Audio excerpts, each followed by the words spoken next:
Assalamualaikum warahmatullahi wabarakatuh dan semangat pagi.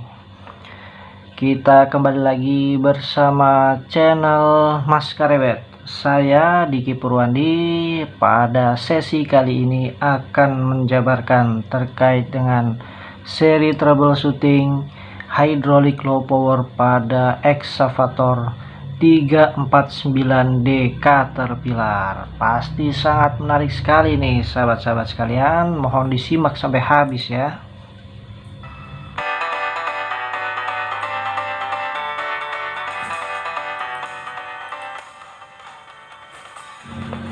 Pertama-tama marilah kita panjatkan puji syukur kita kepada Allah Subhanahu wa taala karena berkat limpahan rahmatnya sehingga kita bisa diberikan selalu keselamatan dan kesehatan ya guys.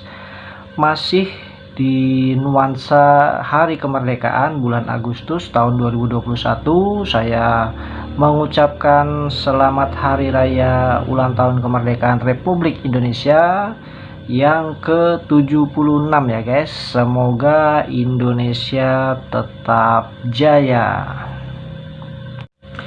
Oke guys, kita mulai saja penjabaran terkait dengan troubleshooting hydraulic low power pada unit ekskavator 349D ya guys.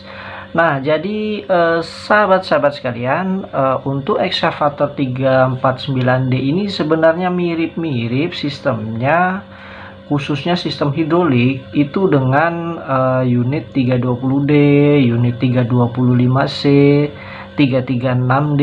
Nah, itu mirip sahabat sekalian. Jadi jika terjadi problem yang sama pada unit-unit yang sudah saya sebutkan tadi, itu tidak menutup kemungkinan penyebabnya sama karena sistemnya juga sama ya guys.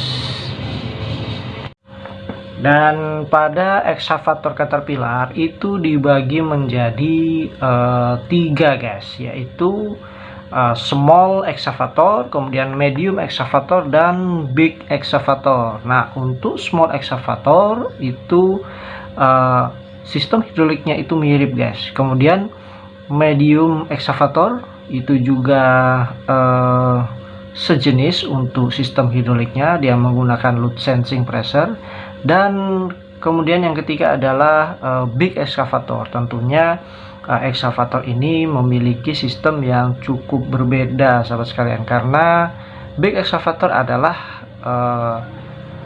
akuisisi brand dari Terex sahabat sekalian. Oke guys, kita mulai saja penjabarannya. Nah, yaitu yang pertama adalah seperti apa sih gejala-gejala yang ditimbulkan saat kita dan terutama saya dan teman-teman saya waktu itu menangani unit low power hydraulic system pada unit 349D ini ya guys. Nah, jadi gejala-gejala yang timbul adalah unitnya, kata operatornya itu sih low power ya sahabat sekalian ya. Nah, jadi dia cenderung ketika dia mengangkat atau mengambil beban yang tanahnya itu cenderung keras, nah dia nggak kuat ya sahabat sekalian ya.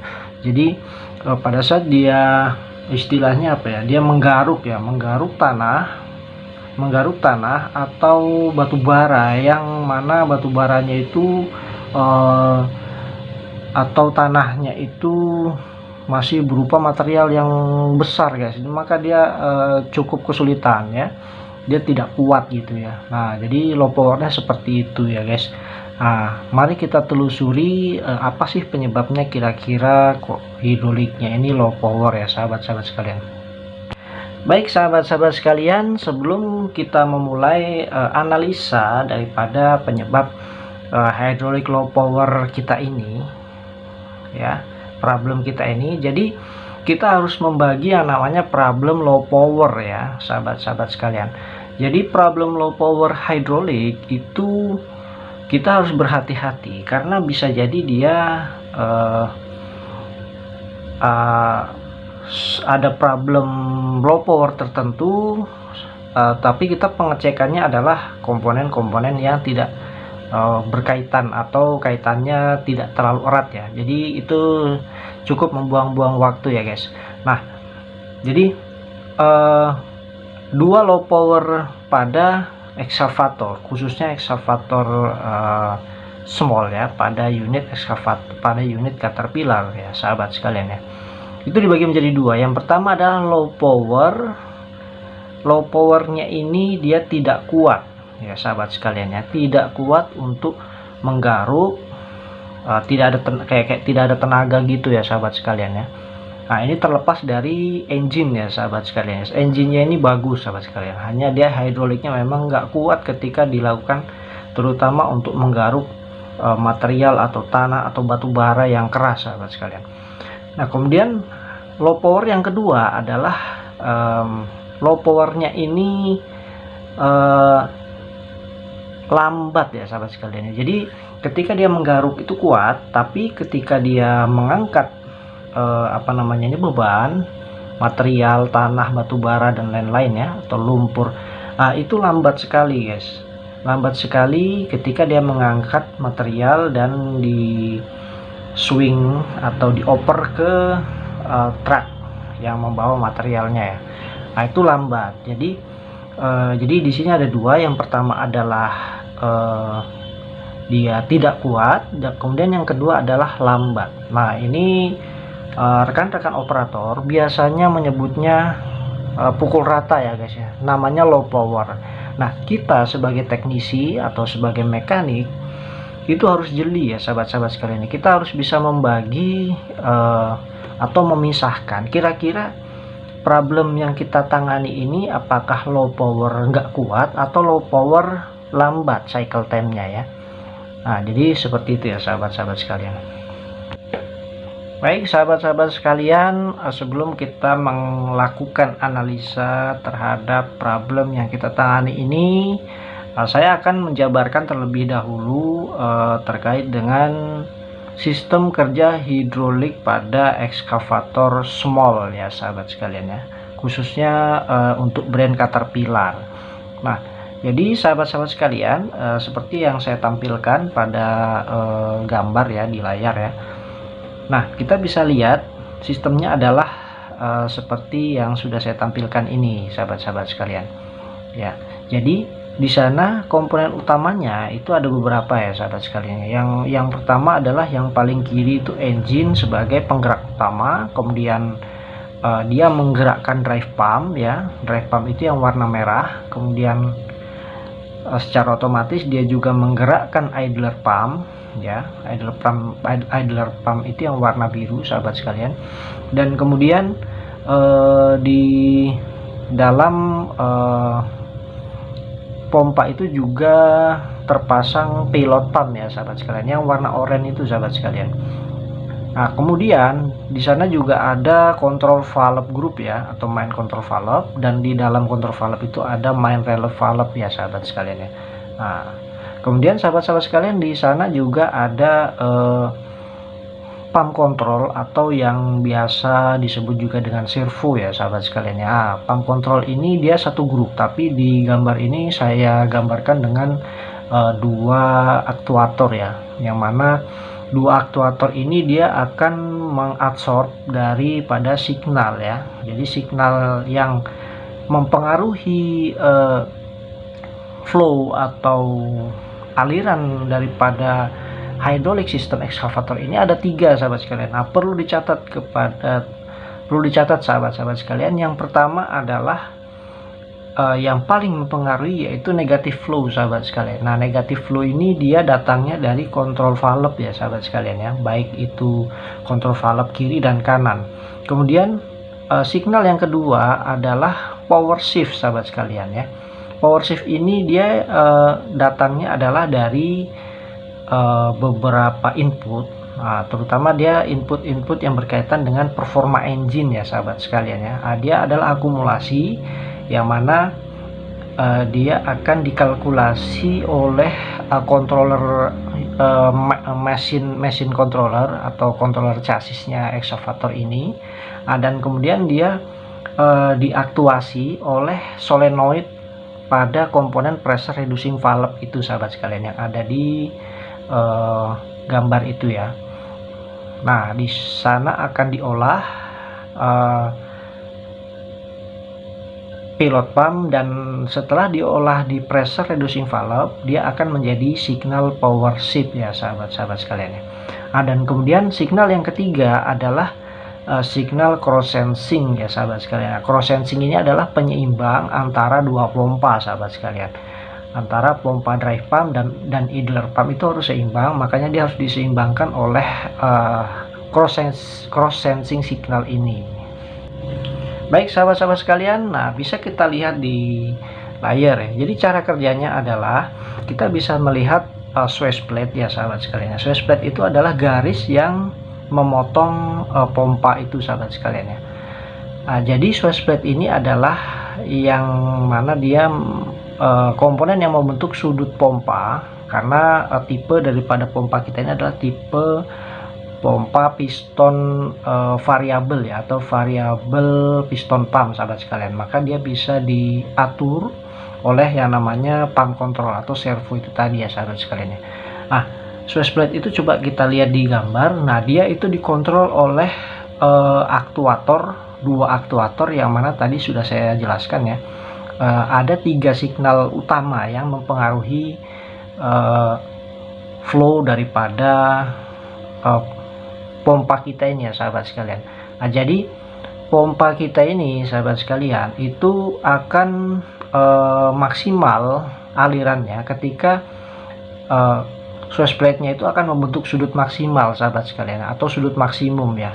Nah, itu akan maksimal alirannya untuk pompa kita ini ke arah ke arah kontrol valve ya sahabat sekalian ya.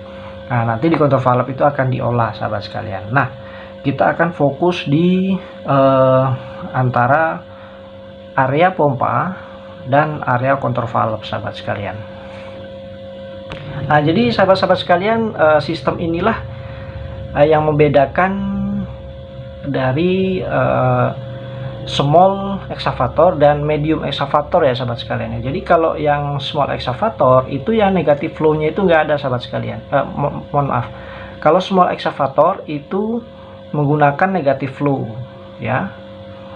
Small excavator menggunakan negative flow, kemudian yang medium excavator seperti 374, kemudian 385, 390 itu menggunakan load sensing ya sahabat sekalian, bukan negative flow. Nah, jadi antara negative flow dan load sensing itu berkebalikan sahabat sekalian. Kalau load sensing itu signalnya ketika dia naik, pressure signalnya naik, maka pumpnya juga akan mensuplai lebih banyak aliran. Tapi kalau negative flow, ketika pressure negative flow-nya ini hilang atau turun, maka pompanya justru malah dia akan naik ya. Jadi kebalikannya daripada load sensing ya sahabat sekalian ya. Begitu juga dengan pressure daripada sensing power shift, itu juga sama. Ketika RPM engine turun, maka dia akan naik ya sahabat sekalian ya untuk pressure-nya. Jadi seperti itu ya sahabat sekalian ya. Baik sahabat-sahabat sekalian, saya akan menjabarkan sedikit cara kerja daripada signal yang mempengaruhi flow untuk main pump ini ya sahabat sekalian ya. Nah, yang pertama adalah negative flow sahabat sekalian. Jadi negative flow ini cara kerjanya adalah ketika dia hydraulic system dalam posisi standby, tidak bekerja ya, hanya running biasa, engine-nya low idle, kemudian untuk joysticknya juga dalam posisi netral di tengah ya, tidak dimainkan oleh si operator, maka dia akan mengeluarkan pressure ya sahabat sekalian ya, yang diproduksi oleh kontrol valve sahabat sekalian. Nah, jadi dia akan mengeluarkan pressure. Pressure-nya itu akan mendorong spool aktuator yang ada di layar ini sahabat sekalian. Nah, sehingga switch plate-nya itu akan membentuk sudut yaitu mengecil ya sahabat sekalian. Sudutnya akan mengecil atau disebut juga dengan downstroke. Karena sudutnya mengecil, maka aliran dari dua pompa ini, baik drive pump maupun idler pump, itu juga menurun ya sahabat sekalian ya, flow-nya itu turun ya sahabat sekalian. Nah, itu dikarenakan ketika dia standby, negatif flow-nya akan ada pressure yang akan mendorong aktuator ini ya sahabat sekalian, aktuator daripada servo atau pump control.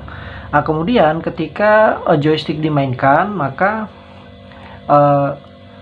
pressure negatif flow yang standby di sini dia akan hilang sahabat sekalian ya, dia akan turun, sehingga di sini akan ada spring ya sahabat sekalian ya, di sini akan ada spring, maka spring akan mendorong si aktuator pada pump control atau servo ini, dan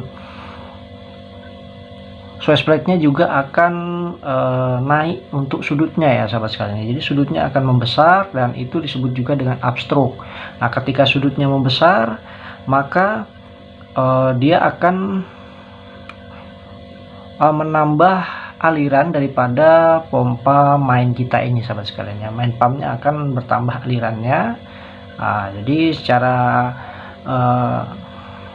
berbanding lurus juga pressure-nya juga pasti akan naik sahabat sekalian. Dan kemudian yang kedua, signal yang kedua adalah power shift pressure ya. Nah, power shift pressure ini asalnya adalah dia dari pilot system ya. Nah, kita bisa lihat di sini ada pump pilot. Nah, kemudian di sini ada pressure reducing valve sahabat sekalian. Nah, pressure reducing valve ini itu dapat inputan dari 5 input sahabat sekalian. Yang pertama adalah engine speed dial, jadi perintah naik RPM atau turun RPM ya sahabat sekalian ya. Kemudian engine speed sensor yang ada di flywheel housing ya, kemudian idler pump sensor ya, kemudian drive pump sensor ya sahabat sekalian, dan yang terakhir adalah monitor pada kabin. Nah, jika ada error dia akan mempengaruhi sahabat sekalian di cara kerja mekanisme daripada signal ini ya sahabat sekalian ya.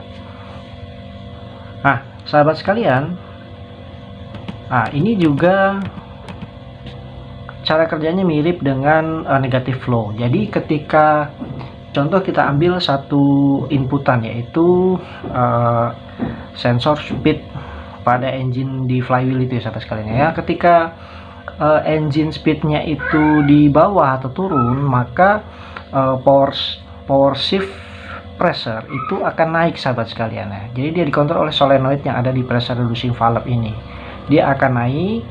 Nah, ketika dia naik, maka dia mendorong aktuator pada pump control atau servo ini sahabat sekalian. Nah, dia akan mendorong. Nah, secara otomatis juga switch plate-nya dia akan turun sudutnya dan akan deathstroke. Nah, kalau deathstroke, maka aliran daripada main pump ini akan sedikit atau kecil ya. Nah, pressure-nya pun dengan berbanding lurus dia akan menurun juga pressure-nya. Jadi kalau engine standby, low idle, nah dia akan kecil untuk flow-nya. Kemudian kebalikannya, ketika engine-nya itu RPM-nya naik, maka pressure reducing valve ini akan menurun pressure-nya sahabat sekalian ya. Jadi kebalikannya sahabat sekalian, ini akan turun pressure, kemudian karena ini turun pressure, dia didorong oleh spring yang ada di belakang aktuator pada servo. Nah, secara otomatis dia akan menambah sudut pompa atau upstroke ya sahabat sekalian. Nah, karena upstroke ini dia pasti akan menambah juga aliran pada drive pump dan idler pump sahabat sekalian. Jadi seperti itu cara kerjanya. Jadi defaultnya switch plate itu adalah di upstroke ya sahabat sekalian ya. Tapi karena ada pressure dari dua sensing ini, negative flow dan power shift flow ini, karena dia standby atau karena joysticknya tidak dimainkan, makanya dia standby di deathstroke sahabat sekalian atau di low pressure ya sahabat sekalian. Nah, kemudian sahabat sekalian, signal yang ketiga adalah cross sensing sahabat sekalian. Jadi cross sensing ini cara kerjanya adalah untuk drive pump dia akan mengontrol pump control atau servo punyanya si idler pump, sahabat sekalian. Dan juga sebaliknya, idler pump juga mengontrol servo atau pump kontrolnya milik drive pump. Jadi dia akan seimbang deh, sahabat sekalian. Jadi kedua pompa ini akan bekerja selaras putarannya, atau switch plate-nya itu akan dalam posisi yang seimbang antara idler pump dan drive pump, sahabat sekalian. Jadi nggak ada di sini pincang ya, sahabat sekalian. Makanya kalau ada salah satu saja pompa yang rontok atau rusak, maka misal idler pump ini rontok nih, rusak, alirannya pasti lambat. Nah, maka pressure-nya pun turun, maka si drive pumpnya juga pasti ikut lambat, sahabat sekalian. Karena di sini ada cross sensing ini ya. Nah, dia menyeimbangkan antara dua pompa ini untuk putaran pompa, flow dan juga pressure-nya, sahabat sekalian. Nah, jadi seperti itu ya, sahabat sekalian ya. Jadi kita balik ke analisa untuk problem hydraulic low power ini. Jadi yang terjadi adalah faktanya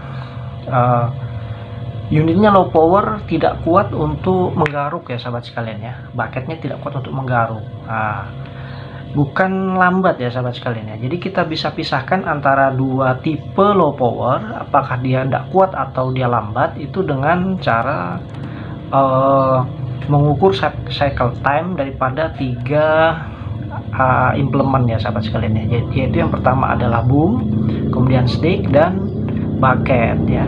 Nah, dengan panduan yang sudah saya tampilkan ya. Nah, di sana ada spesifikasinya.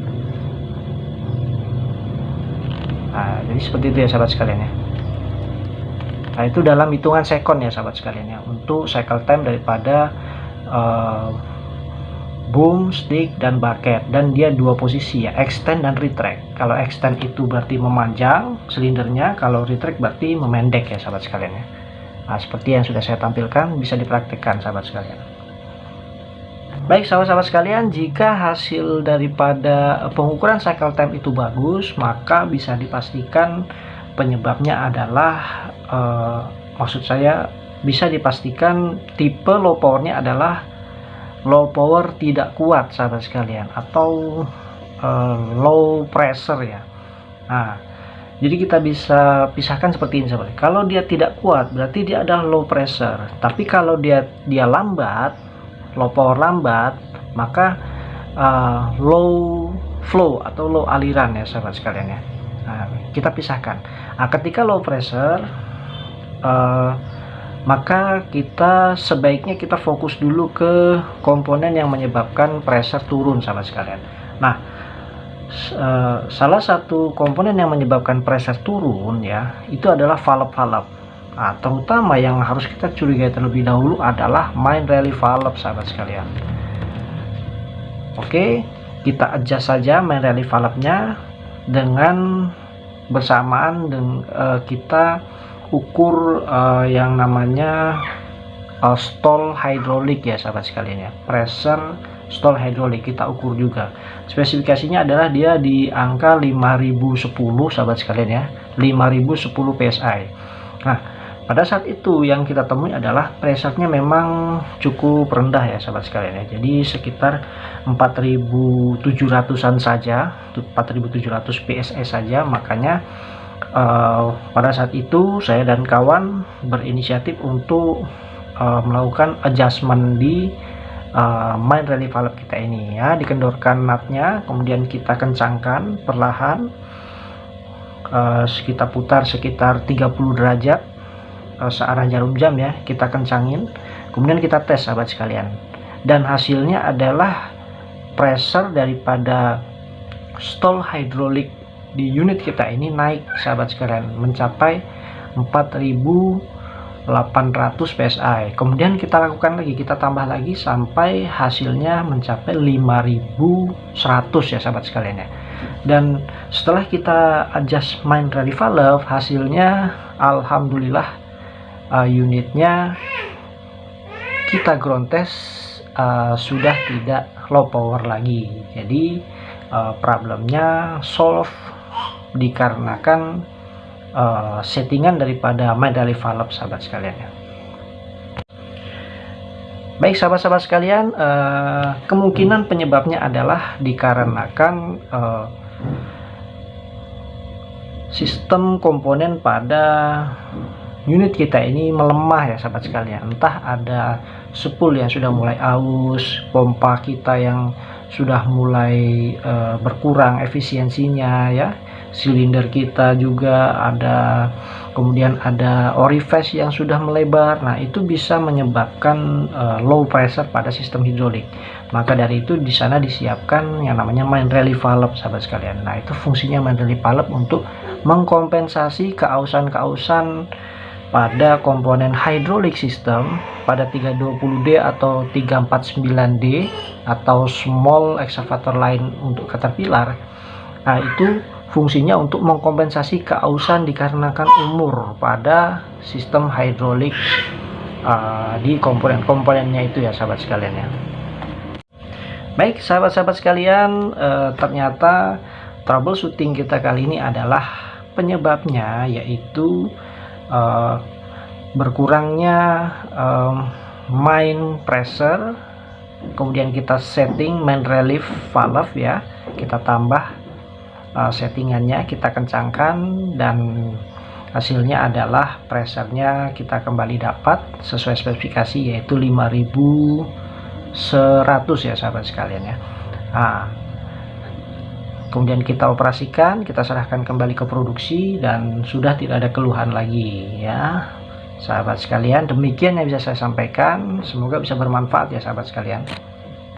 Baik sahabat-sahabat sekalian, jangan lupa subscribe, like, dan share-nya channel saya ini. Semoga penjelasan yang saya sampaikan ini bisa bermanfaat bagi rekan-rekan mekanik dan juga teknisi yang ada di seluruh pertambangan, yang ada di seluruh proyek ya.